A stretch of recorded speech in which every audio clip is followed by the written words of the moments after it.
So what we'll go over today, and this is just very generally speaking, I've got a bunch of different slides toward the end that we can jump into if we have time or interest. But just on an overall basis, I kind of wanted to talk about my own background because I'm going to use it as an example of sort of like transitions and kind of moving from one place to another, and also talking a little bit about how like JET has had an impact on my career, not just in the beginning, but just sort of overall along the way as well. We'll talk a little bit about like how to then think about leveraging your own JET experience. And I'd also really love to hear, just individually, just aspects of your own stories and sort of where you're trying to go. Because I also think that that kind of thing is really helpful for being able to kind of share with our community and with each other. And you never really know who might be in a similar situation to you or might be able to help you or make you an introduction. And I think, if we have a chance to kind of like share some of that where we are right now, with each other, we may find that that actually is helpful as well. So my story. So like I said, I was in Fukuoka for a couple of years. I ended up actually deciding to stay for an extra amount of time afterwards, which I think is a fairly common thing, right? And why did I do that? So when I was on JET, it was great. I went straight after college. I was there for a couple of years. This is way back in the day when we were still AETs, right? Like, but for the most part, I think my JET experience was fairly typical. And so I was there for a couple of years, came back armed with, all of this confidence about, now I've lived in Japan for a couple of years. I've acquired a certain amount of the language. I understand the business culture. So now I'm ready to come back and, kick all kinds of behind and just kind of launch into my career. And what I ended up finding very often was when I was talking to employers, a lot of them would come back to me with like, all of that sounds great, what you were doing in Japan sounds awesome, but what else can you do? And they were, I think, mainly talking about sort of like hard technical skills and that kind of thing. Be it finance, marketing, whatever, program management, all kinds of different things that quite frankly, at the time, I hadn't really thought too much about. I think I had touched on a lot of those different things, but I didn't really have a great way of actually being able to tell that story. And so I ended up at that point going, you know what? I don't know the answer to that. I don't have a strong answer for that. And so I'm going to go back. And so I ended up going back to Japan for a number of years. Got really lucky in finding, I started with finding another position at a conversation school, but then the way that company was actually being run, it was really interesting. The person that I worked for was very good at being able to like create new accounts and get new business, but he was really lousy at sort of like managing the operations. And so I found myself a lot of times in the office trying to figure out like just the mechanics of account management and hiring and training like new staff members. Going out and even just kind of figuring out how are we getting paid and how are we actually settling like new contracts and contract disputes and that kind of thing. And this is all in Japan. So by the time I got back, I felt really strong about sort of the business operations experience that I acquired. And then to set this in sort of timing, this now takes us to about the mid 90s. And this is like when the original .com was happening in Silicon Valley. And magically, I was actually able to get a job as a recruiter. And I'd done some hiring in my previous role, but this was like technical recruiting in Silicon Valley. We were hiring engineers and folks who had multimedia experience and all kinds of different roles that I hadn't really touched on before. But the reason that company was willing to bring me on the way I was is because we had a really strong focus on hiring of Japanese English bilinguals who had technical experience. And then all of the relationship management experience that I was able to talk about, they were just like, okay, great. We will train you in sort of the this was for a software localization company. We will train you in sort of the ins and outs of software localization because you're already bringing a lot of the soft skills and other experience to this that we really wanted. And I think that's going to be a point that I'll make a couple of different times, right? Is a lot of times people are, when we're hiring people. Right? And when you're looking at a resume or you're looking at a LinkedIn profile, or you're talking to somebody in a networking experience, you're really looking to kind of like bring on other team members that you're going to think are going to fit within your culture, your organization. And a lot of times you can try to position it as, look, I bring all of these other things. it's going to be a lot easier for you to bring in somebody who just needs training in sort of the hard skills space, because you can bring somebody in who can actually do the work now, but if they're just going to just create all kinds of chaos and damage and leave a bunch of dead bodies in their wake as they go along the way, they're going to, it's just going to be a bad hire. And so a lot of times the better hire is going to be bringing in somebody who's going to fit with your culture, and that you only have to do a minor investment to be able to then train them up to do the things that you want them to do. So I come in as a recruiter. That was my entree into working in HR. And as a recruiter, you're like the first person that people get to know in a company. And so I was finding myself very often being the source that people go to afterwards to kind of ask questions. Hey, I'm not getting along with this colleague. I'm not getting along with my manager, or I have an interest in, making more pay or whatever it was. And I find myself kind of dealing in HR management along the way. And so going along as an HR manager, I worked at a number of different firms, mostly in the high-tech space. I live I live in the Seattle metropolitan area, so there's a very strong high-tech culture here. And so I've been really fortunate, right, in the different companies that I've worked in to be able to kind of work in high tech. And the other thing, the part that sort of like the Japan influence really comes in, is most of these firms are global firms. So Microsoft in particular, for example, right? So when I started working at Microsoft, I got in because of my HR experience, but a lot of the roles that I was able to get when I was internal at Microsoft, I got because I had all of this Japan experience on my resume as well. And so as we were going around, as we would identify these projects, or I would see opportunities within the company where it's just like, hey, we're getting ready to staff up this new team in Japan, or we have a team that is already staffed up, but it's a very global team.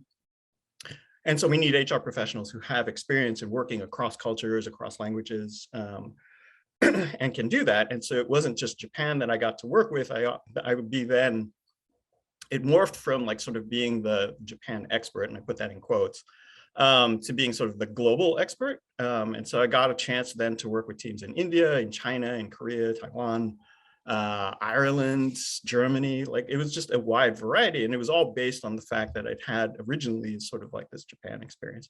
So that's one of the things I always like to call out about the JET thing, is that this experience can really open doors for you that are global. They're not just related to Japan. And obviously, if you want to focus on Japan, you absolutely can. But if you also want to then explore like further opportunities, it's a great launching pad. And I've heard that story from lots of different people in lots of different professions. So let's see, where was I? So in terms of working as an HR manager, one of the things I was finding was I was spending a lot of time in sort of the career coaching space, and it's a space that I always found myself really energized by. And so I decided after a while to kind of move out on my own and just kind of explore that as a career coach. And also I was doing HR consulting, HR management, as well as working as a career transition coach. And so I've done that for the last few years. And that combination of experiences, working as a career coach and working as an HR manager, is what led me to become, and this is a crazy title, but it's a career ambassador. And it's a role that Amazon had created a number of years ago in a very unique program that they had to kind of address their performance management evolution over there.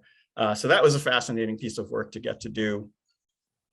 Amazon's an interesting place to work for. And so I was there for a number of years, but afterwards decided to kind of take a breather. I was lucky, like during most of the pandemic, I was able to actually kind of take some time off and be like, I'm not going to be sort of like sitting in this madness for right now. But in the last several months, I ended up picking up a new role.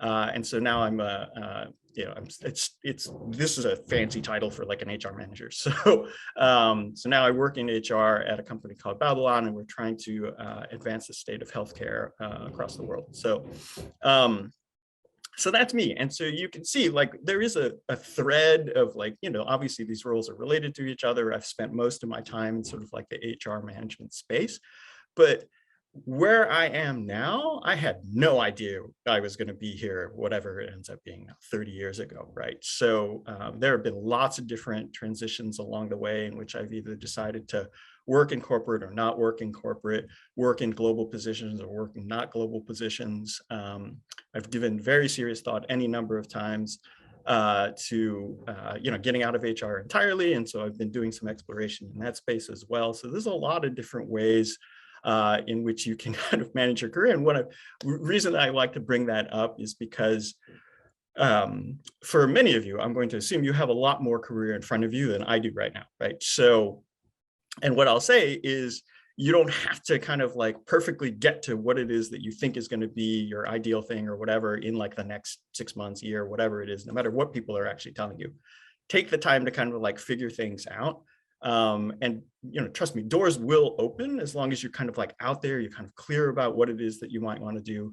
Or even if you're unclear, you're at least taking small steps like every day, every week, whatever time frame that you actually want to set out, and things will happen.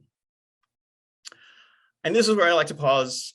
This is a quote that I actually keep up on my LinkedIn profile. I don't know if anybody else has gone out there to see it, but the mindset I think is a hugely important part of this, right? The mindset that I always like to hold on to is not getting overly focused on what is it that the world actually needs, right? Like what, there's job listings out there, you see all of these different titles and you're like, oh, okay, this is what the world actually needs. But instead really focus on what is it that actually energizes you? What is it that makes you come alive and go chase after that? Because that's what the world needs, is people who are actually alive in what they are doing. And there's a couple of different exercises. I'll pause for a second. There's a couple of different exercises that I think are really important to do. If you are working now, or even if you're not, one of the things that I would recommend doing is take a week, take out a journal, and on a daily basis, just start to kind of take note of what it is. What are you doing when you actually feel energized? What are you doing when you actually lose track of time? And note those things. And then at the same time, also take note, what are you doing when the clock just is crawling, right? Like when you just can't wait to be done with whatever it is you're doing. Log that for a week, right? And then go back at that end of the week and kind of read it. And I bet you'll kind of look at it and say, there are some themes here in terms of, you know what, when I'm doing whatever it is, deep analysis on something, be it a story, be it data or whatever, that's when I actually lose track of time. Or when I'm actually talking with, people in similar positions or people that I think I can help, that's what it is. I don't know what it will be for you individually, but I'm fairly sure that if you do that, and if you track the time, you'll have some clearer idea at the end of that exercise of what it is that actually jazzes you up and what is it that actually takes away your energy, right? And it's the old classic was kind of like, what are your strengths and weaknesses? I challenge that thinking, right? You can be good at something, but not like it, right? There's lots of stuff that I do, like as an HR person, that I'm not thrilled to do. So don't think of it in terms of strengths and weaknesses. Think of it in terms of what is it that makes you feel strong and what is it that actually takes your energy away. And this is similar to that. I stole this off of the internet, right? And I'm sure you've seen this graphic any number of times. The hope for all of us, I think, is that we're going to find something in that tiny little intersection in the middle, right? Where all of those different things overlap, where it's something that you do well, but also happens to be something you love and what the world needs. And more importantly, from a practical standpoint, that the world will pay for, right? And hopefully at a level that is what is in line with whatever it is that you're doing to kind of support the lifestyle that you have or want. Let's see. Question, quiz. What do you think this represents? Oh, I'm gonna just look at the chat. Any ideas? There are 10 circles in each line, and there are 10 lines. Or there should be, if I got that correct. How long you have in live? Dots? Sure. 100 years. Oh, okay. I love it. This is this super intuitive group. Most of the time when I put this up, people don't get it that fast. But yes, 100 years. Let's assume that we all have 100 years to live, right? And so each one of these circles represents 1 year of your life. What I encourage you right now, and I'm not going to ask anybody's ages, is find where you are on that grid, right? Like, so are you in line 2, line 3, line 4, whatever it is. And then just look at how many circles you still have left to go, right? I said earlier that mindset is a super important part of this. And I think mindset and perspective, they go hand in hand, right? And so keeping that perspective of the fact that you can make lots of changes, you can make lots of transitions along the way, there is plenty of time for that. I look at this and it's just like, I can pick out, okay, so I was, 22 when I went on JET, I was 27, 28 when I came back. Here's where I got married, here's where my son was born, right? Like, and all of those different things are really important milestones along the way. And I can also kind of look at it and say, here's how many years that I've been, in HR, here's how many years that I've worked on my own versus worked for a different company. And again, I think at the different times that I was making those decisions or making those changes, it kind of felt like, oh my God, do I have enough time to like do all of these things, and you feel that urgency and everything all the time. I'm not saying don't feel the urgency, but I'm also saying give yourself a break in terms of realizing there is lots of time along the way to be able to make lots of mistakes, go down a path and go, oh, that wasn't the right thing, and still course correct and still end up where it is that you want to be. There's time, I guess, is my point. Let's see, oops. So let's talk about what it is that you actually get out of JET. And this is usually I do this kind of interactively, and I'm up at a whiteboard or whatever. I'm just going to go through these and kind of talk about them on a high level, and then we can always circle back later on when we actually have time for questions.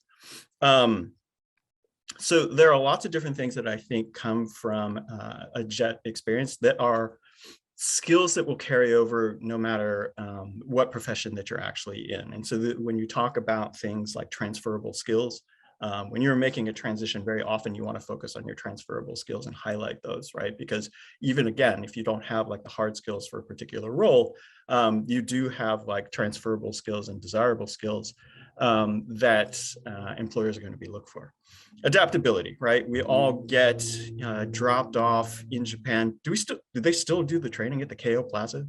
I want to say that that's still true. Yes.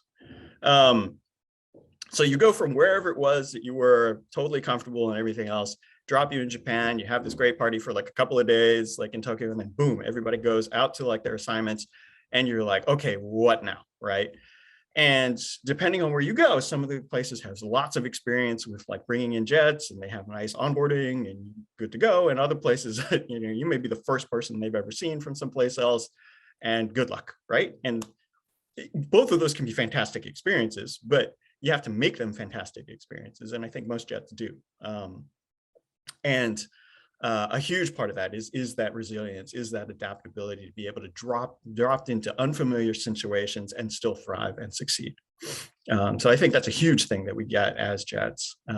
Negotiation skills, same kind of thing, right? Like as you're going along, you're trying to figure out, how do I make this work for me? Or how do I get the teachers that don't seem all that interested in working with me to want to take advantage of what I bring to the table? How do I make sure that those things are going to happen? How do I get visibility to all the other things that are going on at the school? There's a lot of different places where negotiation skills are hugely important, hugely refined as we're having this experience in another country. Obviously, communication skills, right? And like not just the fact that you are known as an English teacher, but being able to communicate in another language, in another culture, in an unfamiliar situation, across a wide variety of age groups, a wide variety of professionals, all of those kinds of things, right? You can be working with middle school students all day, and then you're working with their teachers who've been, burning out in like their profession for the last 25 years. So having that kind of ability to flex, work with different audiences, absolutely huge. Collaboration skills, teamwork, that's part of the job, right? Like that's just what we do. But with that additional layer of complication of doing it in a completely different culture.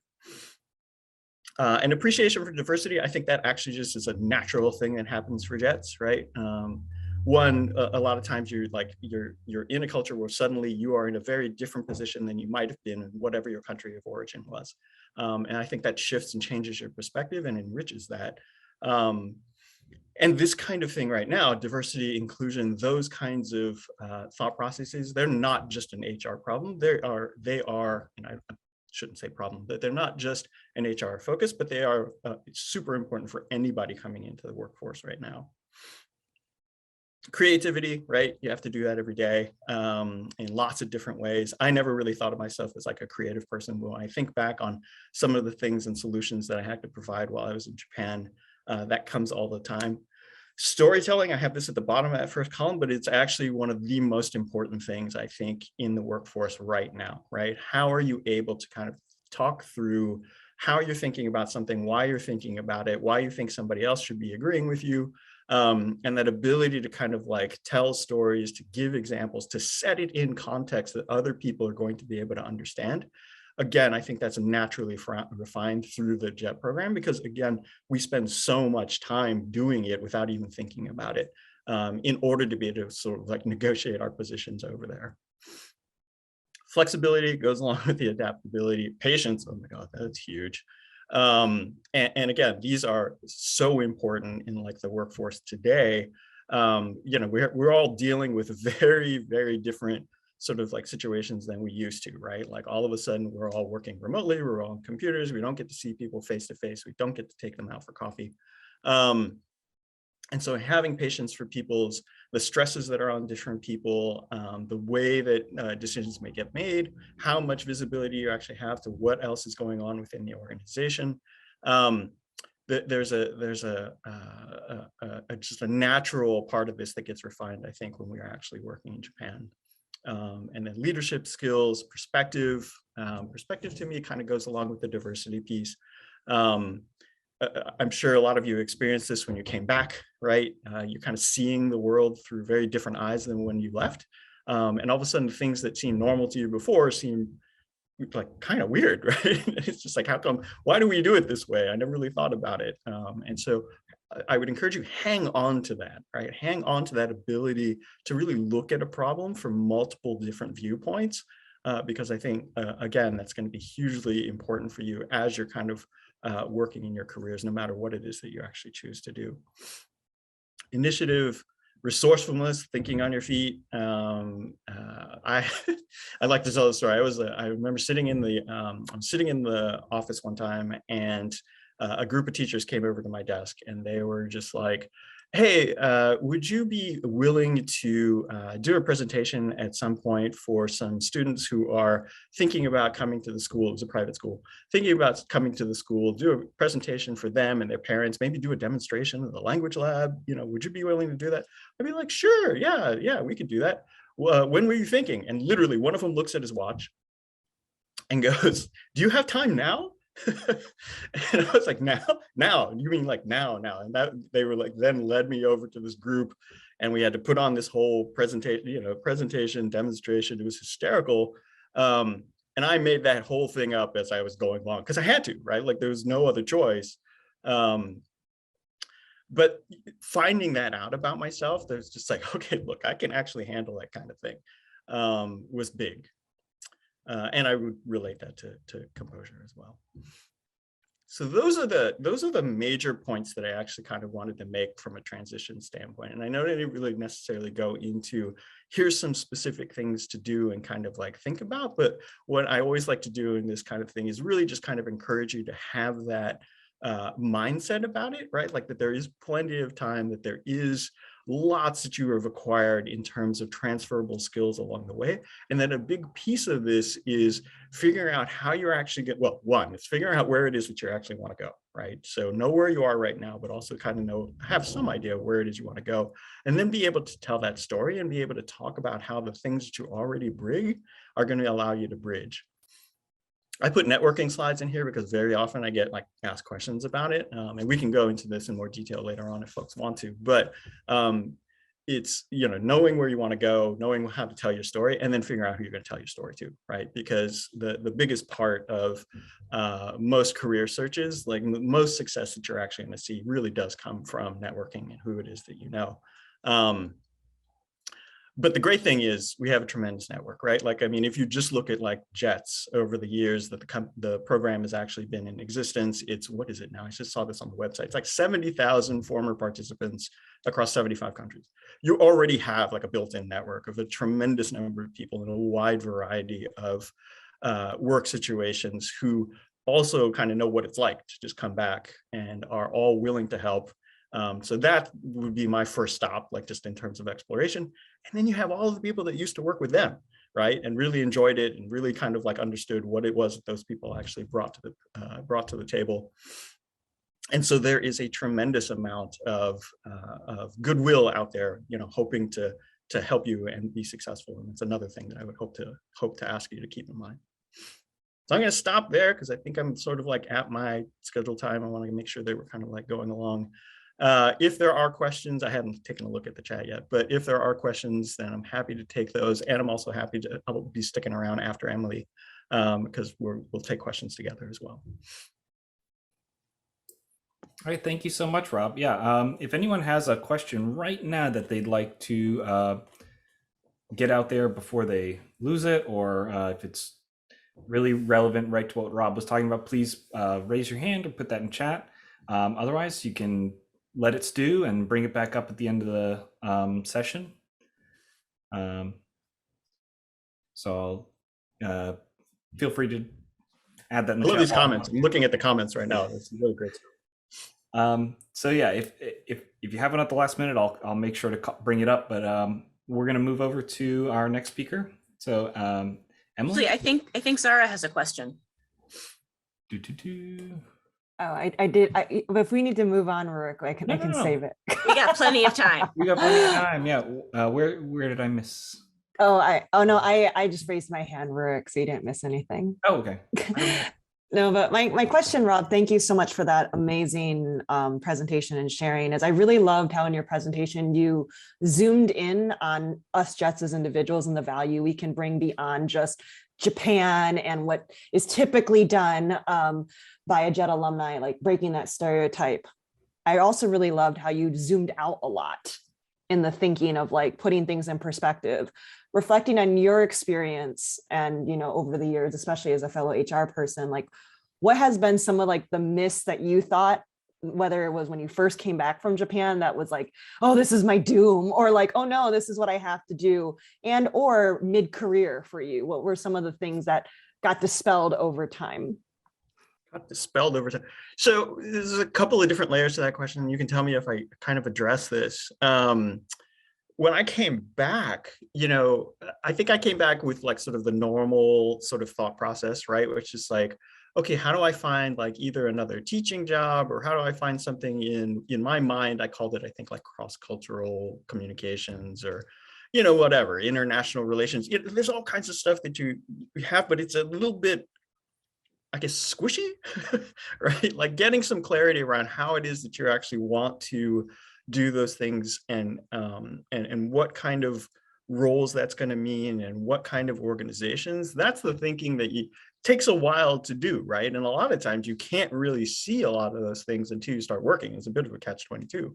And so for me, I guess one of the things I wish I'd known was when I came into, I didn't really have a strong idea of what HR was, I'll be honest with you, right? I got pulled into recruiting, and recruiting is fun and kind of obvious.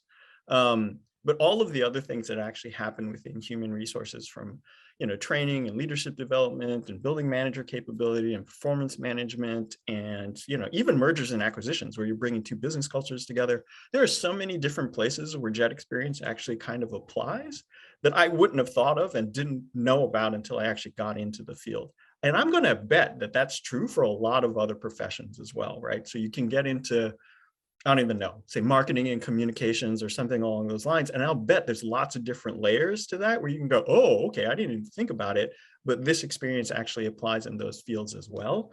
And so as an exploration, try to talk to as many people as you can across different professions and at different parts in their career, right? So Jet's been around for a really long time. I'm already thinking ahead to like retirement in a few years, right? So I've seen a lot in HR. And so, if it's even partially a field that you might be interested in, I would encourage you to talk to people who are like fairly senior in their careers and ask what you just asked, right? Which is what did I wish I knew? What do I know now that I wish I'd known, back then when I was actually getting started? And then even, getting into HR for me, I mean, it's not always been like, whatever, like roses and rainbows and everything else, right? There's lots of different times when I thought, oh, this is not what I want to do. but like all of the different doors that have opened for me from like a global perspective, and all of the different kinds of companies, that's one of the other things, right? HR is a very transferable profession. Like everyone needs HR, no matter what field they're in. I've stayed in technology because I really enjoyed it. But if I wanted to move into a consulting company, or if I wanted to move into, I don't know, companies that do like power or I've done telecommunications. I'm in healthcare now, right? Like it's a wide variety of different companies because everybody has people working at their companies. And once you have more than 2 people working in an organization, you need HR, which is kind of a sad state of affairs, but it is very true. So that's not me trying to sell like an HR career by any means, but it is me trying to point out that there's lots of different ways in which our experiences at JETS can actually show up and really help you and propel you into a career. And so try not to get too ring fenced around, oh, it has to be, Japan or education related or international, whatever. Like companies now, most companies now, it doesn't matter what field they are global in some way, whether it's their customers that they're pursuing or where they're actually located. Most of the time it's both. And so I would say opportunities for those of us that have actually had, global experiences, cross-cultural experiences are, at an all-time high. Yeah, thank you so much. I mean, all that resonates along with the squishy. And I really also loved how you said that just because like you're good at something doesn't mean you have to do it. Like that was a big lesson I learned from you. Like even as somebody who's really like Jet made me really good at conflict resolution, that doesn't mean I like conflict. So I really take that to heart as well. And thank you. Yeah. Yeah, I also want to echo that the advice you gave about taking a week to see what makes you lose time and see what makes you pay too much attention to the clock. Yeah, I took that to heart and made a little note to start that after the break, but after Thanksgiving, I'll start that. But yeah, really, thank you so much for the talk. And yeah, I see other thank yous in the chat. So yeah, I join everyone and thank you. It looks like the raise hand might not show up for me because of something I clicked in the spotlight feature. So Gabe and Zara, if people raise their hands and I don't seem to be calling on them, give me a nudge, please. Will do. Okay, thanks. All right, so Rob, I look forward to hearing more from you at the end when we have the panel questions. So with that, Emily, would you like to share your screen and tell us a little bit about yourself? Let me get this going from the beginning. Sure. All right. So, hey, everyone. Thank you for that, Rob. I love it when someone does that kind of good work for me because I just get to kind of echo what Rob said, but we're going to get a little bit nitty gritty here on resume stuff as well. So yes, I am also a JET alum. Here is beautiful Lake Toya. When I was in Japan, I was in a small town called Abuta, which sadly no longer exists. It got smushed in with the other town I went to when I taught, which is called Toyako Onsen. And so together they are just called Toyako.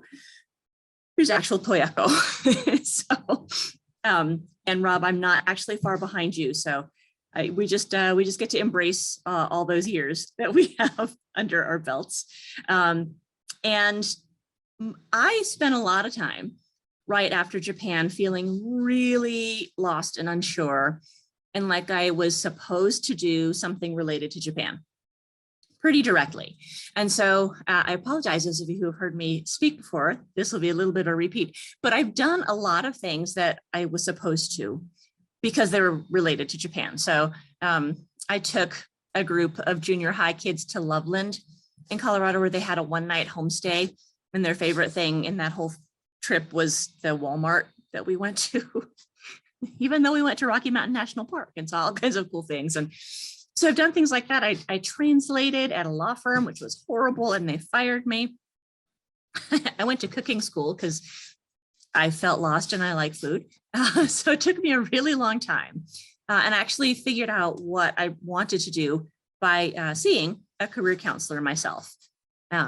After which I realized that I wanted to do what she was doing, went to grad school, and here I am. And so I've been doing a lot of this JET program stuff with alums of JET for around 5 years formally. I did a little bit of kind of catch as catch can work before that, but to kind of get it really started and have some free career counseling sessions with JET alums and stuff. That's been around 5 years. I don't actually know if it's more than 100 certainly of JET alums that I've worked with, but I can't even give you a ballpark anymore, but I work with a lot of JET alums. So what we're going to talk about in my section here is very specific information on how you can put some of this stuff on your resume. And I also want to let you all know that should you desire it, I do have a JET specific CV that I've written that I'm more than glad to share with all of you. It's just my stuff, you know, it's all the stuff that I thought to put in there in these kind of broadly applicable ways that Rob was mentioning. So just some real basic stuff here that we're going to cover in terms of the resume stuff, but please feel free to ask me specific questions about this or anything related to career development. So this is a little bit more boring than Rob's, but when you're writing your resume, you're going to want to start really, really basic. And so I go for not very fancy fonts. I tend to like Times New Roman, which may be a reflection of my age. I also think Arial is fine. You just don't want to go crazy with it. I actually happen to think Calibri is kind of an ugly font, but that is just me. I'm not saying don't use it. You want to go for a really kind of basic font. In terms of the font size, you're going to want something that's pretty legible, even if the eyeballs of the person who is reading your stuff are a little bit older. So I say don't go any smaller on any of your font than around 10 point. There are some exceptions. If you want to put a page number on the second page of your resume, that can be a little bit smaller. I usually do that at sort of an 8 or a 9 because it's not like it's crucial information. But pro tip, make sure that your name is the largest font on the entire document. That's the thing that needs to pop out. You want everyone to see it. It's really important. And so nice front and center, some white space around the top of it. There's actually some psychology of the resume that shows us that if there's white space around the top of your name, that is more memorable to people. The other thing, and I don't think this is reflected actually in my CV that I'll share with you all if you want, but the other thing a lot of us have been doing recently is including pronouns on the resume or CV. So P.S., my pronouns are she, her, hers. And so I've actually included that in my resume, much like in my LinkedIn profile. And I think that's just a nice sort of comfortable way to express, first of all, that you're comfortable with conversations around gender and pronoun. But second of all, if there are ways that you prefer to be referred to, that's just right there in the document. I can talk a little bit about legal name stuff, but I won't get into that now. We'll get bogged down in it, but let me know if you have questions. I also really recommend that you go for pretty normal standard margins on the document because it starts to look really crowded as you make those margins really small. You want people to read it. You want it to look appealing and compelling. So just kind of nice standard margins are really ideally the way to go. I also am not a huge fan of super fancy formatting on the resume, and there are a few reasons for that. The main one is just me. I think it looks really busy when you have a bunch of things like call out boxes and fancy tables and all of that sort of thing. And the other is that there are still some applicant tracking systems that don't read those things very well. They are getting smarter and they are less weird and picky than they used to be. So they can typically read things like columns these days, but super fancy and they just get a little confused. And if there's ever a chance that you might be applying for like a federal government kind of job, super fancy is just not going to work in your favor. So I go for kind of a really, it's sort of the little black dress format of resume, just kind of classic, you know, it's always going to be in style. And the resume isn't really the place to show your extreme tech skills. So yes, you can create resumes in Canva. I have seen them. They're very pretty. Don't do it. So don't do it because there are places where the software is such that they won't be able to read it. And there are, again, those old-fashioned applicant tracking systems, and it's just going to make their little brains explode. So really simple and basic is my preference overall. Now, I know everyone says, ooh, one page, but the truth is you can go two.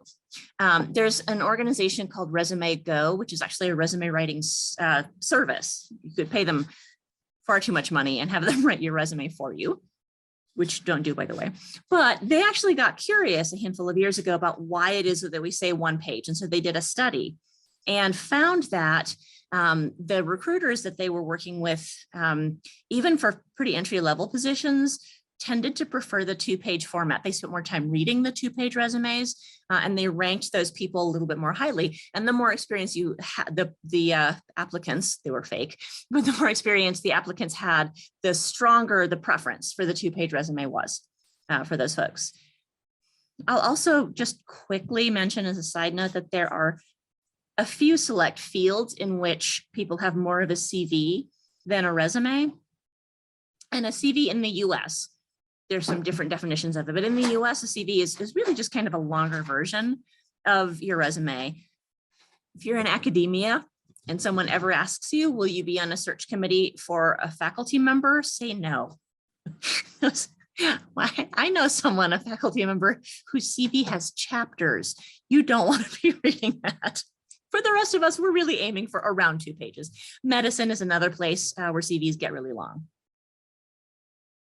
All right, now, the point of your resume is to be very quickly scannable and kind of just a quick visual way to get your main information points across.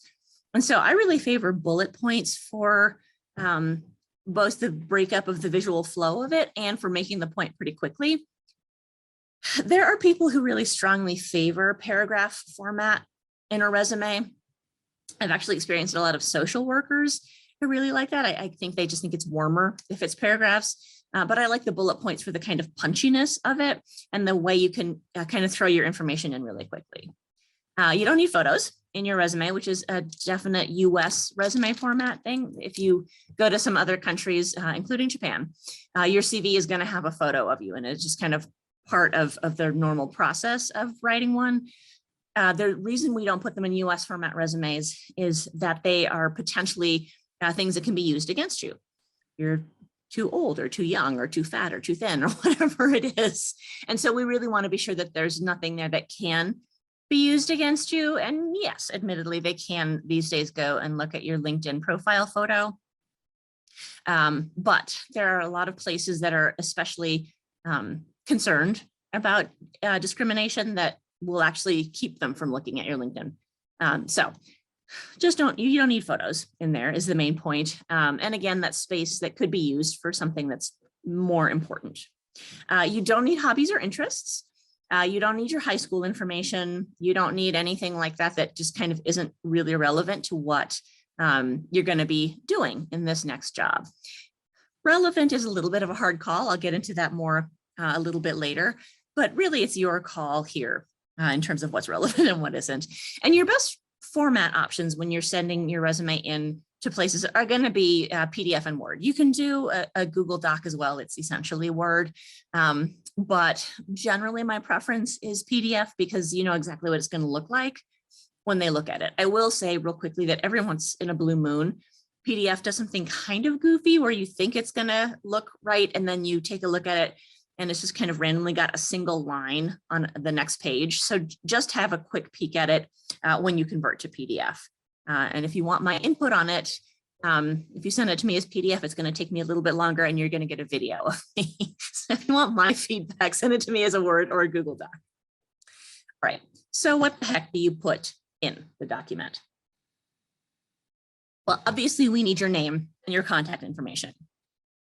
These days, you don't necessarily need a physical address. There are people who really prefer that you have one, but they're kind of in the minority. I do generally recommend city, state, zip though, and that's because it's a way that things like the bots can ascertain whether you're a real person or not. So city, state, zip, but you don't need a physical address unless you want to put one in there. Sometimes people will opt for a physical address because it shows that you're close to the main office or that sort of thing. You can get there if it snows or whatever. I really recommend that you have a LinkedIn profile URL if that's a resource that makes sense for you. If you're like a performing artist or a field biologist, LinkedIn is not necessarily your best friend, but for most of us, it's a really nice thing to have in there. And these days, it's really easy to customize your LinkedIn profile URL. If you pull up your own page in LinkedIn, you'll see that normally the URL is your name and then this random string of numbers and letters behind it. So you can take those out. And then your LinkedIn profile is linkedin.com/in/your name. So really nice kind of elegant way to put it in there. And you can hyperlink on the resume too, if you want. I love to lead the resume with a nice, strong summary. Really good kind of highlight section that has all of your best stuff in it. The stuff that you really want them to know about who you are and what you've done. Someone I know calls it the middle of the shop window. You just want to throw it right in there so it catches the eye of everyone who kind of walks past your resume. You can change that, of course, according to what you're applying for, according to, trainings you get, experience you have, et cetera. But that's a really good section for all kinds of things like language skills or X number of years of experience in the field, tech languages, general tech skills, et cetera. And you can really match those to the job description. People used to laugh because I don't actually remember if this is on the sample that I'll share with you all, but I had something in there for a while about Microsoft Office, and people said, do companies really want to know that? And I said, well, the number of job postings I see that say strong Microsoft Office skills, I'm going to say yes. So I kept it in there for a while because of that. I think I might have taken it off now because kind of doesn't matter these days, but think about what it is that you really want an employer to know about you right away. And that's what goes in that very top summary section. I like nice, strong verbs for your bullet points under your job description. Again, just think about kind of action and instead of like responsible for or duties included. So you really nice, strong action verbs in those bullet points will draw the eye in really well. The idea behind the verbs is they're present tense, first person, if you're still doing them, and past tense if you're no longer doing them. Be a little bit aware. I see a lot of resumes that have the verbs as though they're written in the third person. So like exhibits exceptional presentation skills, but this is your document. So first person, right? Exhibit excellent skills in whatever, right? There's an I that's implied at the beginning of each of those bullet points. And it seems weird if you're talking about yourself in the third person. And then if you have things that you've done that have results associated with them, go ahead and include those. Don't kill yourself trying to get them, but that would be things like, resulting in 5% higher readership rates. Or if you do something more like what I do, what you'll find is that often you won't necessarily have numbers to go with it, but you can say things like resulting in self-reported higher levels of confidence regarding, English language usage or whatever it is. And so focus on those outcomes when you can, and make sure that you're really spending more time capturing your accomplishments in the role than your routine duties. A lot of times people will put things like answer multi-line phone and maintain inventory. And those are just very duty focused kinds of the pieces of the job description, which are they're important to the role, but they're not that impressive to read. So think about what would be more interesting to read if you were the person reading the resume.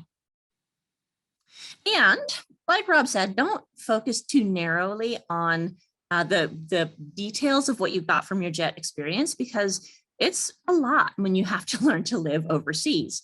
There's weird things that you never would have thought of before, like I can pay my phone bill at the convenience store. These are odd little things that you just learn by living somewhere else. And so think really broadly about all of this stuff and kind of how it can be really appealing to a potential employer. I don't remember my exact wording, but I have something in my summary that's exceptional multicultural capacity demonstrated by living and working overseas or something like that. And that's because before I went out on my own, I was working in higher ed. So that kind of multicultural stuff and the ability to build those multicultural bridges was really important to what I did, because I had a really diverse student body that I was working with, and actually staff and faculty as well. So I have a lot of those kinds of things captured in that summary. And remember that your experiences really do translate into a lot of different areas. So don't think you can only teach. This is how I ended up doing translation work for a law firm on rubber patent infringement.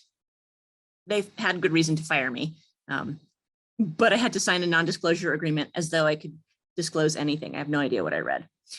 But these things really apply in a whole lot of different ways, right? And so let me know if you have specific questions about this, but think about, how do your experience demonstrate what you're able to do in a multitude of capacities? And if what you've done that wasn't exactly a job or wasn't a required part of your job, but just something you did on the side, don't forget to include that, because that can be really important. That includes volunteer work, but that also includes those random eikaiwa at the town hall that you led, or if you helped coach the girls soft tennis club, whatever the heck you did. Those are often really interesting to other folks to read. Quick note here on overall keeping JET on your resume. In general, the rule of thumb with resumes is to go back sort of in the neighborhood of 10 years-ish. But I will say that I often really encourage people to make exceptions when they have very unusual experiences like JET or Peace Corps or the military, because those are very specific accomplishments. And I think they're really interesting to anyone who looks at something like your resume. And so my JET experience stays on my resume and my CV, even though it's been a little more than 10 years since I did it. So definitely keep it on there, because even if you begin to shorten what you say about your JET experience, just as you gain experience in a different arena, keep some of it in there, because that's really going to set you apart and it's going to make people really interested in talking to you. And like Rob said, don't include stuff on there you don't want to do, because we're all really good at a handful of things we don't like doing. I spent years being a receptionist at a bookstore. I'm really good at it, and I really dislike it. I don't like to be organized my own self, and I really don't like to have to organize other people. So take that stuff off. And then if there are skills that you are hoping to gain, but you haven't done before, you can kind of figure out how to put those in there, but you can say something about, enthusiastic young professional looking to grow my people management skills or things like that in there as well. So, be really thoughtful about kind of how all of this stuff really applies. So, oh, look, I actually didn't just put it in my CV. I used it as an example. So one of the skills that I have listed in there is my exceptional interpersonal communication and rapport building skills, right? As shown by, and this is key, experiences living and working abroad, and facility with language. I put the facility with language in there because I'm a mimic. And so I can naturally and pretty easily copy almost anyone's accent, unless I'm really trying to. So if you ask me to do it now, I'll fail. But that's just a skill that I have. And so I just kind of threw that in there as a catch-all. But for me, it was that exceptional interpersonal communication and rapport building that I really wanted to capture in there. And then I've got my other, I've got my other stuff in there. And how did I go back to the beginning? I don't know. There we go. Okay. And then I have some other bullet points in there about like at junior high level, I did translation for the government, that sort of thing. But that skill with the international stuff is really what I wanted to capture for you all here today. So I've mentioned applicant tracking systems once or twice here today. Let me just real quick tell you what they are.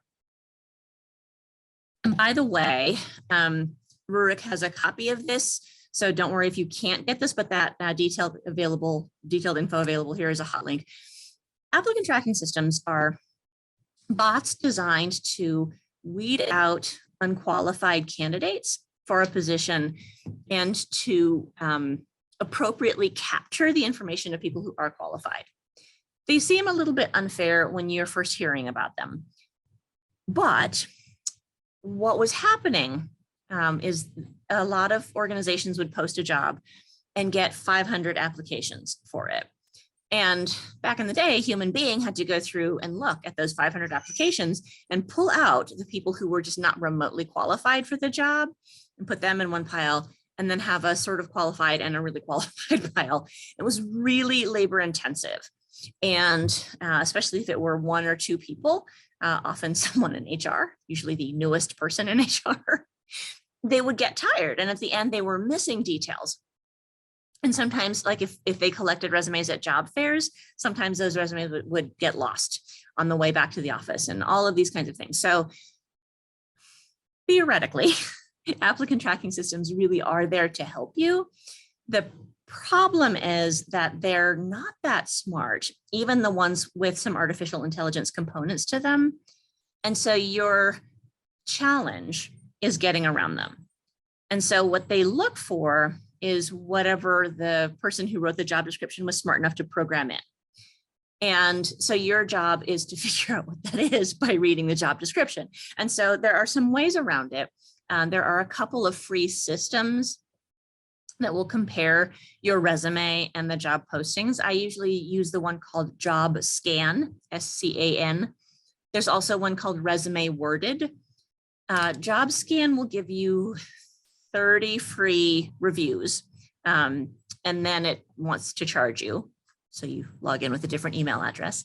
I believe it breaks us down into 5 per month, but the good news is you can rescan. So if you do a comparison, what it's going to do is kind of look through the two documents and give you a score.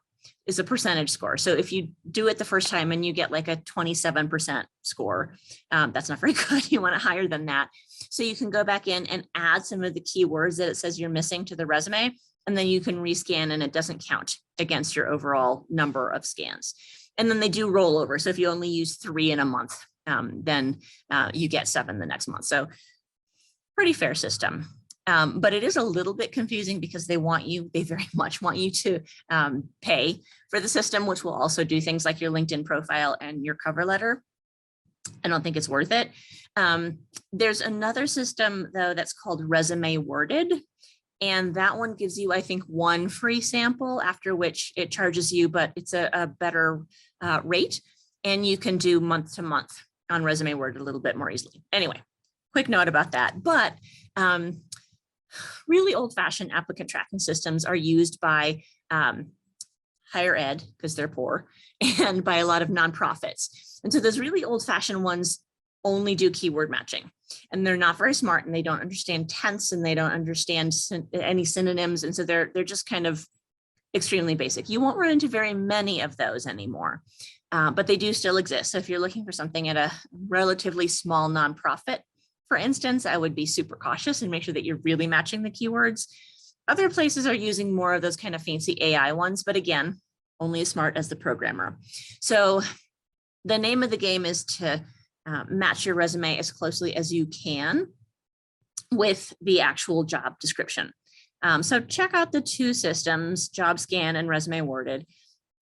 Let me know if you have questions about them. It's just a game, really. You're just matching stuff up as much as you possibly can. General tips.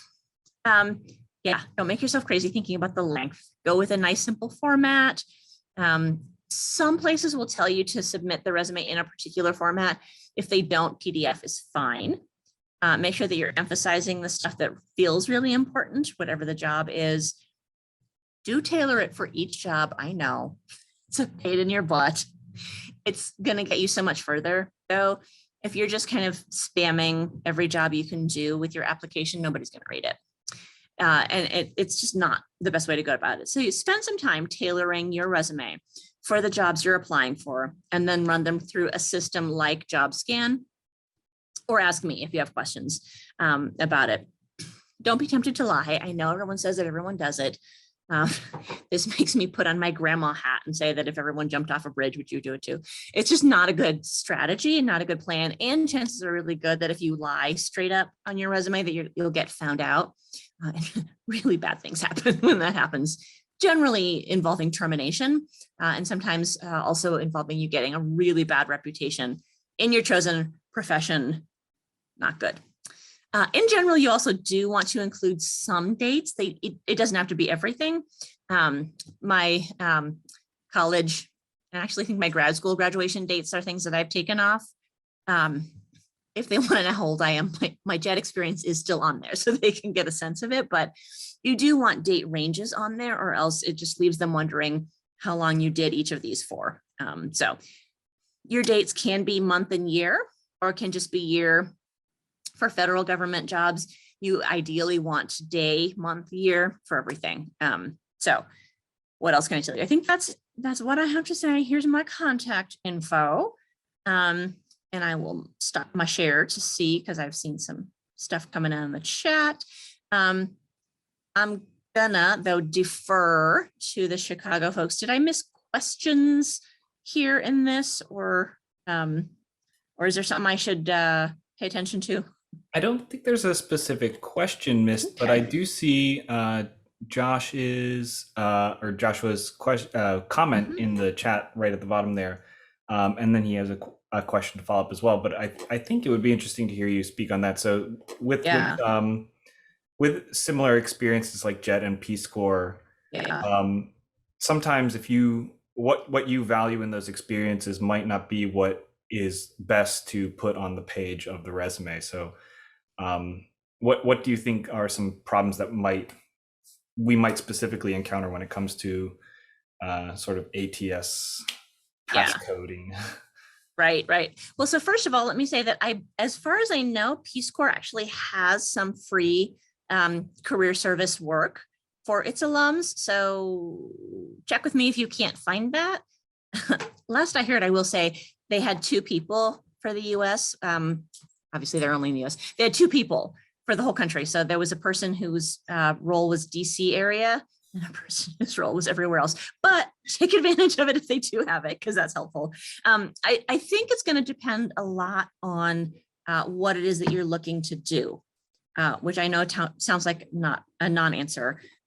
What that really means, though, is if you want to do something that really looks like international relations, it just put both of those pieces of experience in much the same way. And so it can be things like teaching experience. It can be a lot of cross-cultural experiences, building intercultural bridges, that kind of thing.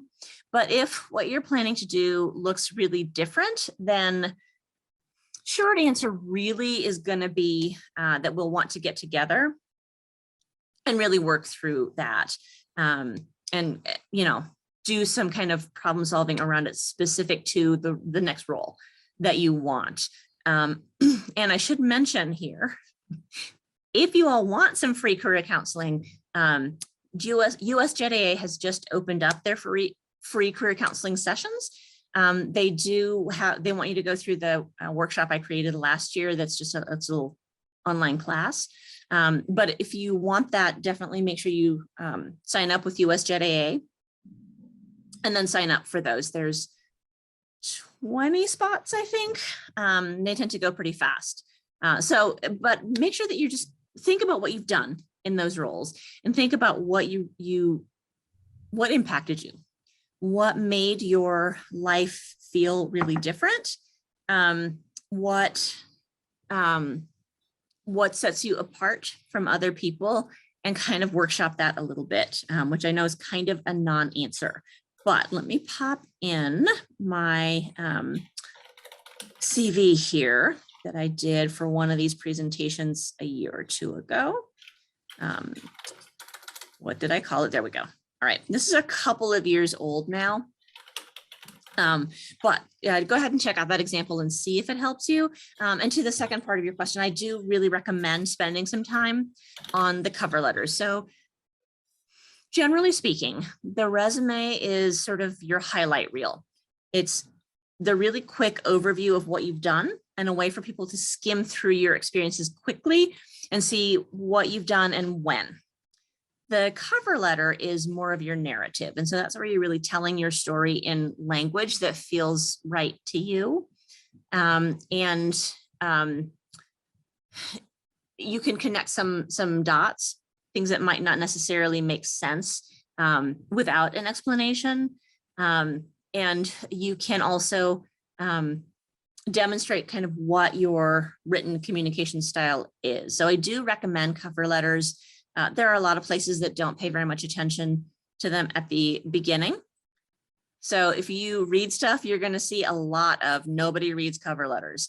And what I always say is nobody reads cover letters at the beginning.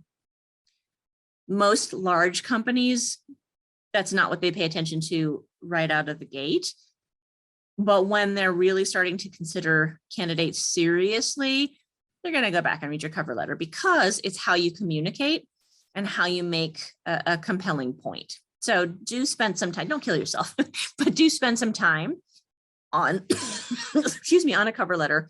What you want to do ideally is have sort of a header for your resume, your cover letter, and your references. So it looks the same across all of those documents.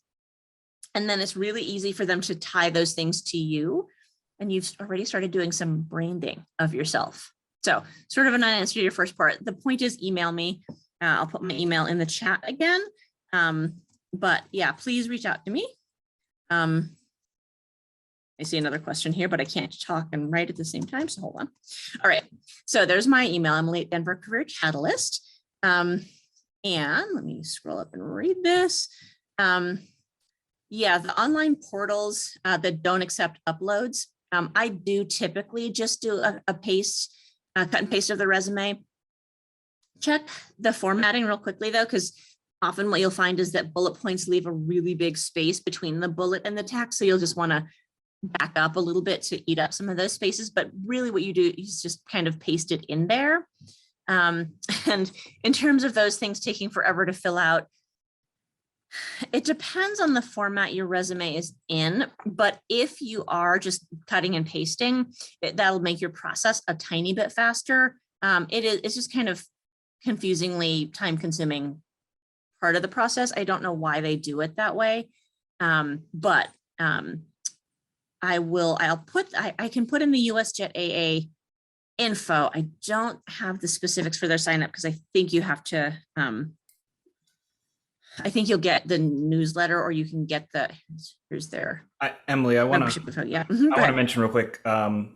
So I don't know how we're going to maybe mesh with them going forward, but for people who are specifically in JETAA Chicago, at least for this year until the next budget rollover, we have funding from Claire just for our chapter that goes toward one-on-ones with you. So if you signed up for this, especially if you're here right now, and you were someone who indicated you wanted the one-on-one session, just coordinate with me.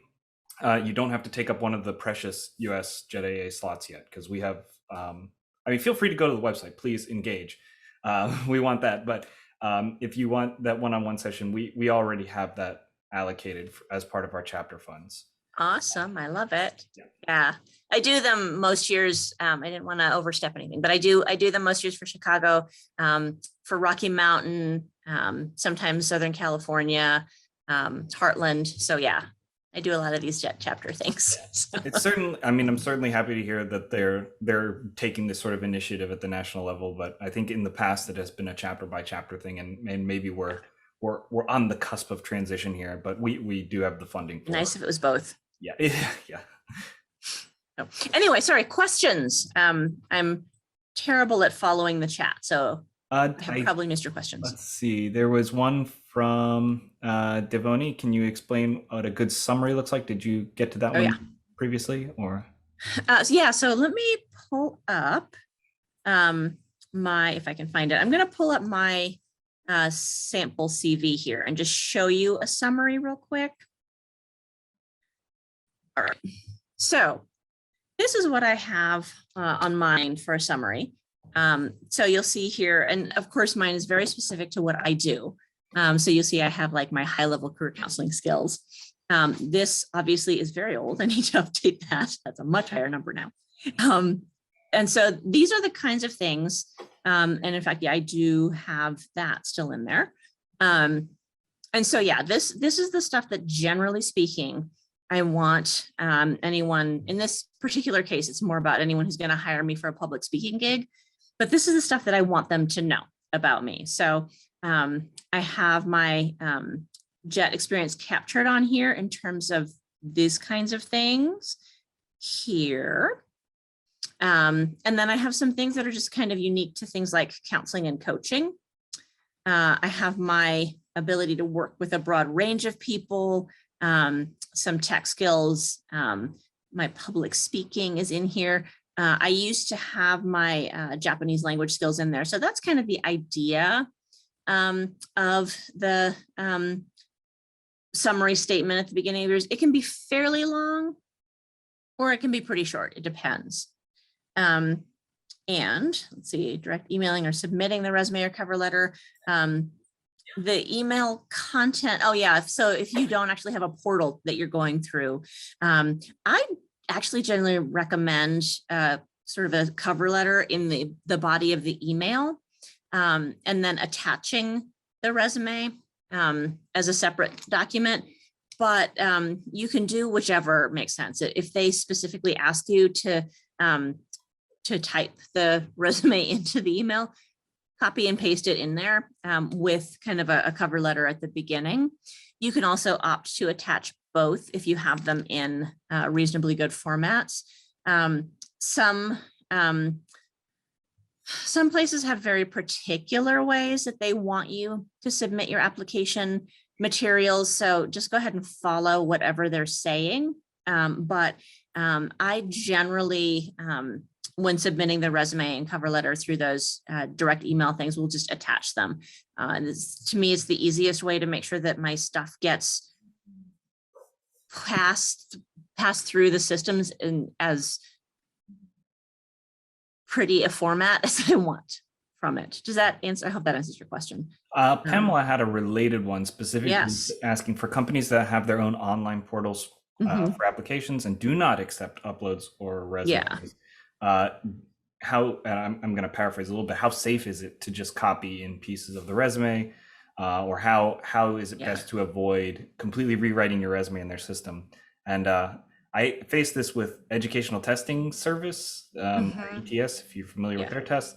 I applied there for a couple jobs a while ago, and they have just their portal, and I tried to do the direct copy of my own resume, submitted, saw what ended up in their system, and realized I'm never going to get a job with them. So I would say just copying and pasting is dangerous, but Emily, I mean, you want to take a look at it, but yes, you're right. And what I recommend for the systems that don't let you do anything except type the content in there is go ahead and save. If you have the option to go ahead and save your resume as just text. You can save it as just as text or as rich text format or whatever option your system gives you. And that's going to remove any fancy formatting, not even that fancy, but like bullet points and things. It'll put in a really basic bullet, but it doesn't do anything else fancy. So if you save it in some text format and paste it in, it's going to be better. Typically, those kinds of places have just the windows. So it'll say there's like a window for your education. And so you can paste that in, but look at it when you paste it in, because it will definitely do weird things to your formatting. And then you can kind of go in and like erase those spaces and that kind of thing. You have to make your best guess with those. I wish those would go away because people can spend way too much time on like reformatting the info in there, and it gets really stupid. What you'll find more commonly is two things, the two things that you do separately. So a place where you paste all of your info in, and a place where you attach the resume. And the reason that happens is a lot of places are looking to make sure that they are doing what they can to promote diverse hiring. And so those things, the cut and paste of your experience, which asks for demographic information, and then the upload of your resume and cover letter, those actually go to different places. And so they're looking to see if they have gotten a diverse enough pool of applicants. And so the info on things like your whatever your gender, race, et cetera, won't show up in your actual application to them. They disaggregate it a little bit. So yeah. And hold on. So yeah, the plain text version of your stuff is a really handy thing to have, because then it's just much easier to paste in to those windows. And then, yeah, and I absolutely agree, Rob, the kitchen sink resume, that's everything you've done, is so handy to have. And I actually recommend saving that in a couple of different places so that you don't lose it if you have like a hard drive crash or something. I'm trying to catch these questions as they come in. Technical skills, what you're going to want to do with those is base them on what the job description that you're looking at asks for. So, you know, if they ask, for example, for QuickBooks, definitely throw it in. If they don't ask for it, you can take it out. So, you know, the trick is really figuring out what they want. What you'll find often is a lot of places are looking for example, Salesforce experience, and you might not have exactly Salesforce, but something like it. So if you have something similar, like some other kind of CRM system experience, you can note it that way. So that's kind of the confusing part there, that you won't necessarily have, for example, Salesforce, but you can substitute, typically you can substitute something for it. You just need to explain what that thing is. I feel like I missed a question in there. Zara has two questions for both of you, but before we get to those, I would like to just, well, I do have sort of a glib question about resumes that I'm going to ask, but then we'll move into our panel section and Ask away. Yeah, and Zara's questions are for both of you. So, well, so there was something you touched on specifically in your PowerPoint, Emily, that I wanted to draw some attention to because I thought it was really important, which is focusing on outcomes. And it's something I never really did in my resumes. But I saw a really, it is a silly joke about someone saying, I changed a light bulb at work. How can I put this on my resume? And someone gives this really fleshed out example of oversaw the restructuring of lighting infrastructure at my office with no major accidents while keeping costs low.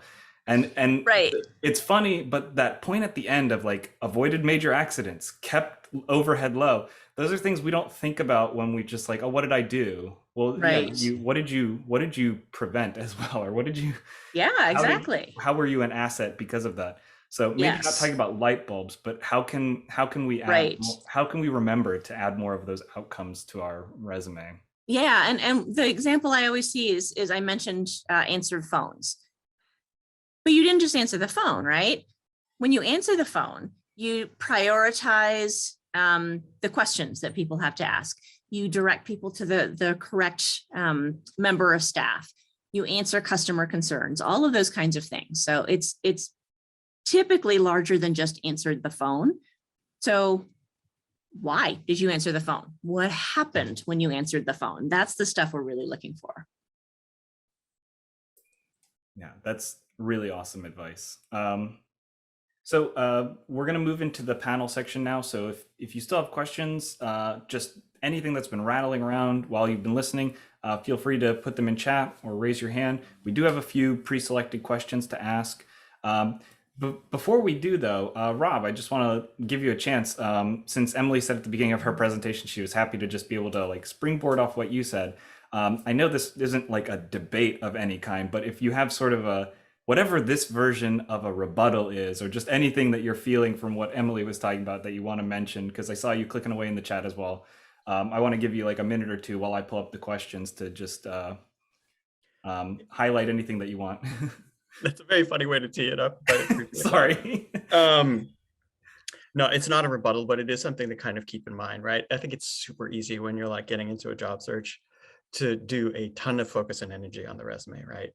And it is a necessary evil, and it's something that you are going to have to share with employers, and you want to make sure that you're not hurting yourself with it. But at the same time, the best resume in the world is not necessarily going to get you the job, right? Like it has to be seen by the right person, has to be at the right time. It has to kind of resonate with them in terms of, like any hiring manager is trying to solve a problem, right? And he's probably trying to solve he or she is trying to solve like a whole host of problems, and a bunch of them are coming from the absence of whoever it is that they are trying to fill that role with, right? And so the way to think about, I think, a resume is also try to think about like, how do I indicate the kinds of problems and the kinds of things that I've addressed in the past? Because those are likely to be the kinds of issues that whoever is trying to hire for this kind of role is also trying to address. So it's less about, I thought the point about not focusing on job duties is so important, right? Like it is accomplishments, but it is also just like, here's the things that I was good at. Here are the things that I was known for doing at my different organizations or on my different teams. That's how I would think about the summary, by the way. What are you known for doing? What is it that, who are you the go-to person for, like whatever. Because that's what they're looking for, right? It's okay, look, I need, let's use your light bulb example, right? Like, so I need a facilities manager who's going to come in here and help us kind of like manage through all of these different things, manage the safety. I need to know that somebody has done this before. They've not just come in and gone, okay, yeah, we got the bulb done, but 14 people got electrocuted while we were doing it. So you gotta and I fell off a ladder. Yeah, right. And so we had to fill out all these OSHA reports. You have to be able to kind of like think through and be like, what problems are they actually trying to solve? And a lot of times, if that's not in the job description, we still come back to like the networking thing, right? Like, how do you find out some of this behind the scenes stuff? Why is the position open? Where do those positions get promoted to? What is it that they're actually trying to do? What are the highest priorities for that business? Where are they spending a ton of money and they don't want to, whatever. There's all of these questions in terms of sort of like addressing the business needs that need to be reflected in your resume. And then the other thing I'll say about that is, and I forget whose research I'm quoting, but I know what it is. It's companies that do like outplacement. So if you talk to job seekers and try to figure out, okay, so how did you get the job that you ended up getting? And there's going to be some very small percentage of people who say, I sent a resume into the job site of the company and they called me back and I got the job. And that's like 5-7% of like all of the job applicants. And then there's going to be like some people who said, oh, I got called by a headhunter, right? So these companies are using like outside recruiters, and so you find out that way. But the vast majority of people, right, 70, 80%, whatever it is, are going to say, oh, it's because I got connected to somebody, or I knew somebody, or I met somebody at an event, or whatever it is, and managed to kind of bypass the ATS. You still have to go through it eventually, but like you're getting through like the gatekeeper and the filtering system. So then my recommendation would be, if it's 70, 80% of the people are finding that that's actually the successful strategy, that's where you should spend 70 to 80% of your time. 100%. So 5 to 7% of your time is built on the resume. Get it to a point where it's not hurting you, but then move on and really think more in terms of how you actually telling that story, and not worrying about whether or not sending in the document and all this kind of stuff. That's a small part of the job search, and more of it should be spent on the networking piece. Absolutely, the networking piece is really key, and you're something like 40% more likely to get an interview if you have an internal referral, and something like 60% more likely to get a job offer if you have an internal referral after you've gotten the interview. So really important pieces to keep in mind, that you've got a built-in network as it is. And it's the beauty of something like JET. And so definitely I know nobody likes the word networking. I think of it as building relationships. I do too, actually. And yeah, I know, everybody tends to associate networking with schmoozing or something like that. But it's leveraging the connections and relationships that you already have, or building new ones. Yeah. And it doesn't have to be mercenary. And the point is that it's relational, right? And so someone will help you get a job in a company or organization, and then in 15 years you might help that person's child get a job in that organization, or whatever the heck it is. So it's definitely a reciprocal relationship, so don't feel weird about it. It kind of reminds me of the diagrams of Swiss cheese, where especially talking about how like the resume might not be the largest percent of what you need to focus on, but like no matter how holy that piece of Swiss cheese is, when it's part of the Yeah. whole block, it's still protecting holes from the other Right. slices. So Yeah. even if it's 20%, like Rob said, you still should get it to a point where it's not hurting you. It's not stopping you from getting to that, getting to the point where you can leverage your contacts. So I think altogether, those are all part of your toolbox. And as Zara says in the chat here, in JET, that's your job, is building relationships. That's, that's what you do. You spent all those years in Japan doing exactly that in a language you may or may not speak. So we know you can do it. Yeah. Well, with since we're right about at 3:30, let's get to a few of the panel questions. I'm going to start with one of the questions Zara gave me because I really like this one. It's really good for people who are here right now participating in this wonderful event, but may still have some struggles leveraging these kind of experiences. So Zara asked, how did you articulate your leadership experience, especially if volunteering in something like JETAA Chicago, to make sure that that has value and is not just assumed to be a hobby or dismissed on your resume or in your job search or when you're leveraging with people? So I feel that too. How do you make something that feels like a great experience but wasn't your job kind of shine through on the resume? Yeah, Rob, do you want to go first, or do you want me to? Sure, I can jump in. First, I have a volunteer experience section on my resume. I mean, that's kind of an obvious way to do it. And I think employers do actually like to see that, right? It's like you're not just about like work and everything else. You actually have like interests, not necessarily just purely hobbies, but you have interests outside of that. And if there are things where you are, working within a community, providing leadership in a community, where you are, organizing and driving events, where you are interacting with the public, where you're giving presentations or whatever, all of those things are absolutely critical like work skills and translatable. And so building out a section where you have like your volunteer experience in there, and then talking about it almost the same way that you would talk about work, right? Like, what did you actually accomplish? How many people did you actually interact with? How often? How much time did you actually spend on it? And then when you're in person and talking with somebody, then, why? Like, why is that one of the things? We all have limited amounts of time, right? Despite what I said earlier about the years and everything else, in any given day, you've got like a limited amount of time to spend. And so you have a choice in terms of where you're actually going to spend that. And if this is one of those things that you do, why is that? Why are you passionate about that? What is it that you actually feel like you're either learning or contributing? And I think those are things that you definitely want to highlight when you're talking to potential employers. Yeah, absolutely. And I do like the idea of a leadership experience section, if that's relevant to you. The other thing is that a lot of times, in especially a job like JET, what you'll find is that you have kind of your day job, and then there are a bunch of like tacked on random things that you do.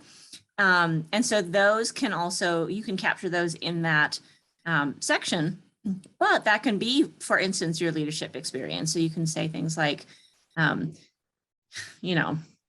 created and led an English conversation group that participated in a national level contest, or whatever the heck it is. So you can have bullet points in there that are things that you did kind of on the side as part of a job, or you can break them out. I think either is fine, but I do like to have those sections. I prefer to have those sections kind of with the headers on them. So leadership experience and volunteer experience, because it draws attention to what they are a little bit more. Some people find it more streamlined just to have it all in one place. So you have either of those as options. If you do the streamline thing, then you can have jobs in your experience that are volunteer, whatever it is. I can't think of a charity now. This is also the kind of thing that I would throw into my LinkedIn profile, maybe more readily than I would throw into my resume. So there can be a difference there. In terms of which information you're choosing to put in which location. Yeah, and the nice thing about LinkedIn is that when you put in the organization name, it should pull them up with their nice fancy little logo as part of it. So it gives it a really nice visual too.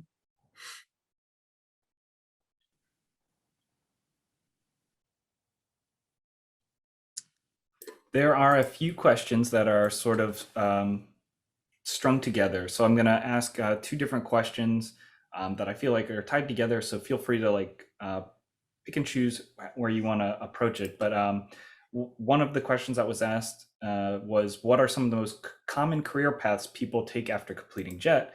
I'm interested in hearing that too, but I would also know, is it a good way to go just because it's common? Because I think both of you mentioned this already, that there are some very likely candidates for career paths, but they're not always the best way. And then another question that was related was, after being in a certain field for, in this case, education for 6 years, and wanting to transition to a different field, what advice might you have for doing so? And is it realistic to hope to transition to a different field?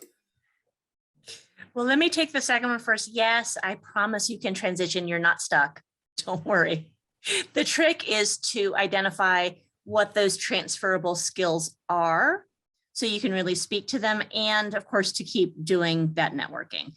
And so what you'll find, especially if you've been, I'm guessing education in this case is more K-12, in which case you talk about how that's leadership, how you use technology, how you multitask, because that's what teaching is, right? So you just figure out how to put that in the language for the new role. And I'm sure Rob has more to say about that, but let me tell you what I've seen in terms of patterns of where JETs go, because I've seen a lot of it. And so there are definitely themes for us. And so I don't know if you all know this, but there are apparently so many JET alums in foreign service that they have like little mini chapters there, because it's a place that, I mean, there's some common ground there, right? Like people who thought, I just graduated from college, I think I'll go to Japan, are a lot like the people who think, I would like to go oversee US foreign trade interests in Namibia, wherever it is. So definitely I see a lot of people with very specific international interests. I see a lot of people going into government, education at all levels. I mentioned that I actually have a background in higher ed. I didn't teach. That was the one thing I came back from Japan knowing.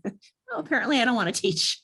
I definitely don't want to teach kids, because if I struggled some days with my kids from a fishing town, there's no way I was dealing with American kids. So education, government, international relations. What else do I see? Localization is a big one. People who want to work for Japanese organizations. By the way, if you are really interested in working for a company that is Japanese, check out Ikigai Connections if they're not already on your radar. Super cool organization. Kasia is not actually one of us, but she might as well be. I think she got her grad degree. She got one of her degrees in Japan, and she's just a really cool organization. But as Rurik says, just because other people are doing it, that's not necessarily the way to go. And I like to think of it just kind of as Rob was saying about find what takes your time, find what makes your days feel really effortless and fun and easy, and find what drags you down, because teaching totally dragged me down. I didn't want to do it, and I hated translation. Oh, I hated translation. Some people love it because it's putting a puzzle together. I just hated it. Rob, do you have anything to add?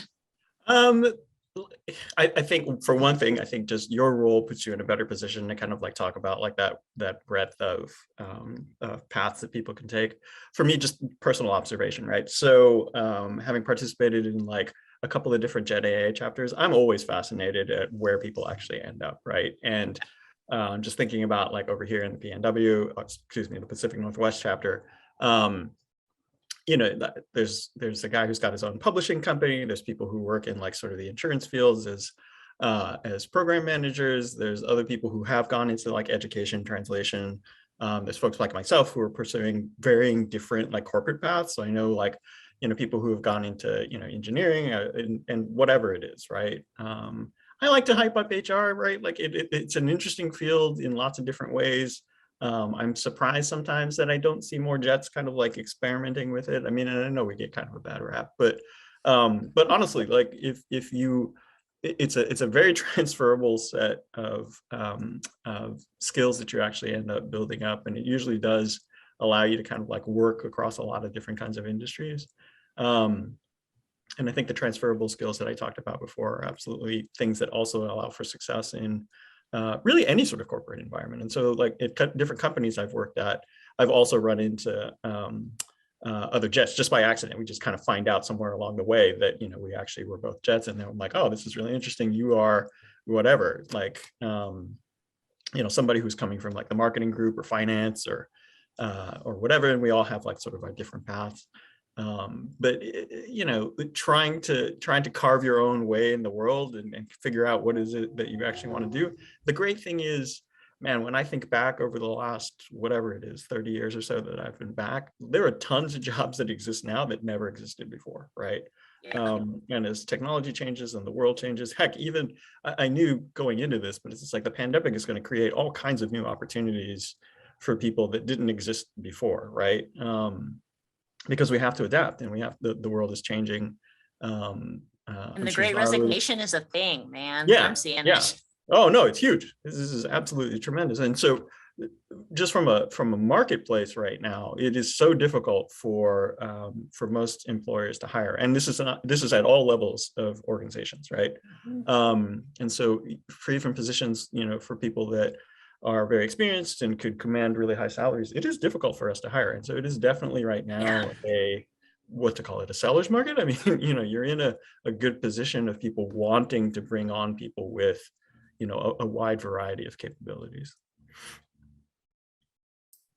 I like Devoni's question, and I saw, Emily, you are already responding right to that, but how do you overcome a bad GPA if you want to go to grad school? I would broaden this question out to, how do you go to your next step while you're worried about a sort of unrepeatable part of your career history? So, I mean, I'm lucky I came away from bachelor's with a fairly good GPA, but almost no extracurricular or no volunteer engagement. And that's kind of stuff I can just go pick up now if I want to. But then there's other things. Maybe you prioritize volunteering or personal development and didn't pick up the GPA. You can't just go back and fix your GPA now. So when there are those sort of permanently passed hurdles, how do you make up for that, or how do you repair that? How do you present that on a resume or in an interview or in the application process? Yeah. Yeah, I mean, the good news is that generally outside of grad school, your GPA itself doesn't matter much. There are a few places that really care about that, but they're very specific and unique. And depending on what kind of grad program you're applying for, they also may not care. So that's the good news. And then to add to that, if it is a specific GPA requirement for a grad program, I've seen some really fabulous essays that are just, here's what I learned when I wasn't maintaining a high GPA, or I was a terrible undergrad student because I couldn't connect the dots or whatever. So you can really speak to that in an essay. And then if there's a required standardized test that you need for the grad program, you can also work really hard to do well on that. Standardized tests for grad programs it's a little bit up and down.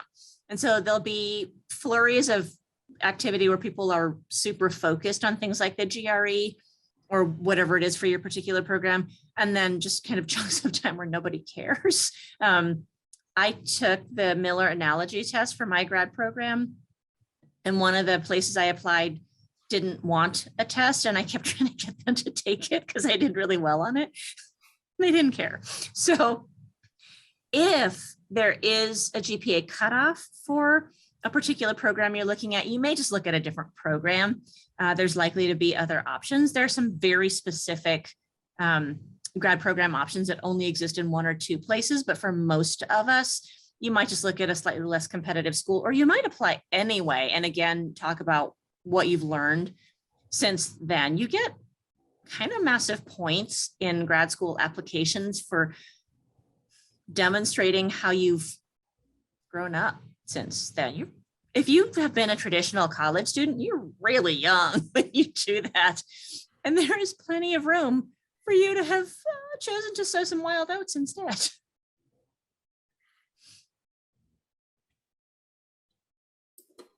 Rob, do you want to speak on that? How there might be something in your history that you might feel it's bad, but it's actually not so bad to overcome, I guess. Well, I mean, okay, that's an interesting reframe, because I was trying to focus on the GPA thing, and I was just like, I've got nothing because we don't care, right? Like, I think Most the only employers don't company, care. the only company I ever heard of that cared was Google. They would actually specifically ask you what your GPA was, because they only wanted to hire like A students or whatever, and I thought that was ridiculous. It is. Overcoming things in the past, right? So over the course of the career, lots of things like that are going to happen, right? Like you either got let go, or the company closed out from under you, or there was a huge layoff and you got impacted. There's lots of those different things, and I think it's still the same thing that Emily was just talking about, right? It's how do you talk about what you learned from that experience? If it was a thing that was within your control, right? Like you got terminated even, or something like that, then how did you bounce back, right? Like, what were the things that experience told you? How do you then talk about those things and say, look, this is why that's not going to happen again, or here's what I learned from that, or, this completely redirected me into a different, direction or whatever. Being able to talk about that, being able to have that sort of self-awareness, I think is critical, right? And if you show up as like one of those people who blames everyone else for like all of your misfortunes and things like that, going to be really hard to kind of land someplace. Yeah. And I think to your earlier point, Rob, that's why some employers will ask about strengths and weaknesses. Mm-hmm. What they want in that weakness question is, do you acknowledge that you have them? And do you take steps to overcome them? Same kind of thing, right? Yeah. We all have weaknesses. Yes, they're never going to become your strengths. But what a lot of employers are looking for is just that measure of personal accountability. This one time I did this one thing and I screwed up really badly, and I was so embarrassed. Because I was so embarrassed, I've taken these discrete steps to make sure I never screw up like that again, because man, was it awful, is kind of the point of all of that, right? It's the point of your application essay. If you write a cover letter for them, it's the point of your whatever. It's the point of that interview question. Acknowledge that you're a human and you have made a few mistakes. Absolutely. Go ahead. I was just going to make a funny point. So, those posters that are all inspirational photograph, and then there's like some saying, and then they've got the anti ones, right? The anti-successories. The one that always stands out for me when we're having this kind of conversation is, remember that the common element in all of your failed relationships is you. Right. Yeah. Right. And so take some accountability, reflect on it. What was it that you actually brought to those situations? Yeah. And I totally agree with you. Employers are absolutely looking for that, because in the course of doing work at any organization, you're going to get feedback, and it's going to be some of it's positive, some of it's negative, and they want to know, are you going to be good at being able to take that, and then are you going to be good at being able to build upon it? Yeah. I made the autistic girl in my junior high class cry because I didn't know she was autistic, and I asked her a question and I paid way too much attention to her and freaked her out. And so when I got back to the US, I thought, I need to learn about neurodiversity, because I clearly don't know, because I didn't recognize it in her. I clearly don't know enough about it. I never want to make a child cry. That's horrible. So I did a deep dive, learned more about it. It's an awesome feeling, right, Sarah? Yay. Anyway, yeah, you can be human. You totally can. Other questions? Yeah, we might have. I'm so happy that we've come so close to the intended time, even with our issues getting all our speakers together. But yeah, so I think we have time for maybe one or two more questions, depending on how the answers go. But one question that I think was really awesome that was submitted in the application, or the attendee signups, was, what's the best way to seek out mentorship and training for a career you're interested in but don't have former experience in? So we've talked about how important the networking is, but if you're interested in something but that's just not what your network is right now, how do you seek out mentorship or just links and friendships in that in that field? Yeah, if you're not in the field, it's a little bit easier if you're already doing the job, maybe in a sort of at an entry level capacity. If you're just kind of seeking someone to mentor you into a new role, there are actually a lot of mentorship groups that exist. And I would reach out through one of those. Of course, I can't think of the name of any of them right now, but do a search for some mentorship groups. And what you'll find is they're actually pretty interesting because they tend to exist for specific groups. So I'm aware of 2 or 3 women's mentorship groups. There's one for Asian American Pacific Islanders that I know of, and also cannot think of the name of. So there are definitely, and don't worry if none of those appeal to you, or if none of those are relevant to you, you can find mentorship opportunities like that. Most of them are free, but do be aware that there are some that have fees associated with them. But typically the mentors are just people who are volunteering. If you are interested in self-employment, there's an organization through, I think it's through the SBA, the Small Business Association, that's called SCORE. And SCORE actually has free mentors. They were very confused by me. So full disclosure, it's not always that great. So you're a psychologist? No, I'm not a psychologist. They just did not get it. But that may simply be a function of whatever. I don't know what it's a function of. The timing probably. But yeah, do look for some of those online mentorship programs. And if you're in a role and are seeking mentorship within that role, don't immediately go to will you mentor me, but do spend some time kind of observing people, see who you think is really good at something. And mentorship relationships exist at a whole lot of different levels, from the extremely involved and relational to the once a month coffee kind of deal. So I guess my short answer would be reach out. I've got some resources for you, Rob. You probably have some as well. Yeah, and I totally agree with all of that, right? In particular, just in terms of, what are you actually looking for from a mentor? I would say, like networking can lead you to a lot of different things. And I would say these kinds of connections are one of them, right? So a lot of times we think of networking as, who do I know at this company that might be willing to hire me or whatever?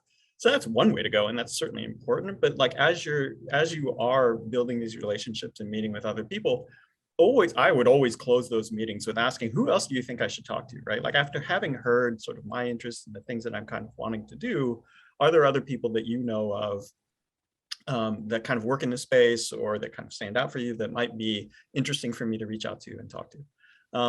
And finding a mentor is a very personal thing, depending on what it is that you actually want to accomplish. There has to be a match there, right? Yeah. On both your parts. And so it can take a little while to actually locate somebody like that. Professional associations, very often, depending on what it is that you actually want to pursue, right? So I'll use HR as an example, but SHRM, the Society for Human Resources Management, usually has chapters in all like major cities and towns or metropolitan areas, and we'll have events, speakers, training events, all kinds of different things going on in any given period. And usually it's an opportunity to volunteer. So you can volunteer at those events, and that really will broaden your network fairly considerably. But you also just have these things where they are like wanting to help out people who are either interested in or new to the field and wanting to explore more. And you have people already who have kind of like signed up and said, hey, I'd love to mentor somebody, or this is part of my own personal development as a leader, is I want to make sure that I'm, mentoring folks. So professional associations, I think, can be another source for that kind of thing. And I should mention, since you brought it up, Rob, if you all don't know SHRM, it's a really cool organization. And usually, I don't know how things are working now, but in the before times, when they had their local chapter trainings, there was usually a section at the beginning where community members could go and get kind of an intro to the organization, and sometimes some, pardon me, there's barking, and sometimes some very specific info related to what the organization was doing. But they're a really neat organization. They're doing really, really good work trying to diversify a field that has traditionally not been all that diverse. They're really thoughtful about it. And I've had some really great sort of pre-Rocky Mountain SHRM meeting sessions, just really cool stuff. Pardon me, I don't know what all the noise is going on here. So they got really loud in here. Yeah, Emily, could you? Oh, sorry. spell Yes, it's SHRM. It's the Society for Human Resource Managers. Yeah, And they have local chapters everywhere. yeah, and regardless of whether that's what you're interested in, there are typically going to be professional interest groups in the field. It might not be a catchy acronym that you've heard of, but it's going to be out there. If there are more than 5 people who do a thing, there's going to be a professional society for it. So go seek those out. But I'm not sure. I don't think we have enough time for any more questions, but Rob, Emily, if you would like to leave some contact information or any way that people can get in touch with you, or just drop your LinkedIn link in the chat, that would be great. And then, yeah, for anyone who wants to follow up with me about the event or about the one-on-one sessions with Emily, you can email me at networking@JETAAChicago.com. I think I spelled that right. Yeah. That's always the struggle. Yeah. But yeah, so thank you again. A round of applause, either, well, you don't have to unmute to clap, but you can throw in an emoji if you would, please. So yeah, thank you so much, both of you. If you have any closing thoughts, go for it. So I threw my contact information in there. Obviously, you can find me on LinkedIn. I am always happy also to take a look at resumes and chat about this kind of stuff. For me, I have it on my networking slide. Oh, and I'm happy to share the slides. And there's a lot of extra information in there as well. But I always mention the whole karma thing is real, right? So I've been fortunate over the years to have people help me out in various different ways. I always want to make sure that I'm paying that back. And so please feel free to reach out. I know it can be a daunting sort of like task and everything else. And sometimes it just helps to kind of like throw ideas around. Happy to do that. Happy to also do specifics in terms of, you know, if you want me to take a look at your resume and kind of give you my thoughts, I'm happy to do that. Or if you notice, you know, if once we become LinkedIn connections, which I'm assuming everyone will do, right? So I'll be looking for all of those. If you happen to notice that I might be connected to either an organization or a person that you're interested in connecting with, then I'm happy to make those introductions as well. Yeah, same from me. And I put my contact info in as well. Although if you lose it, reach out to Rurik because the Chicago folks all have it. Yep. Happy to reach out to any of you and get into some of the specific questions that you had about kind of the your particular experience and kind of how to navigate things like career shift, because I have been there and done that.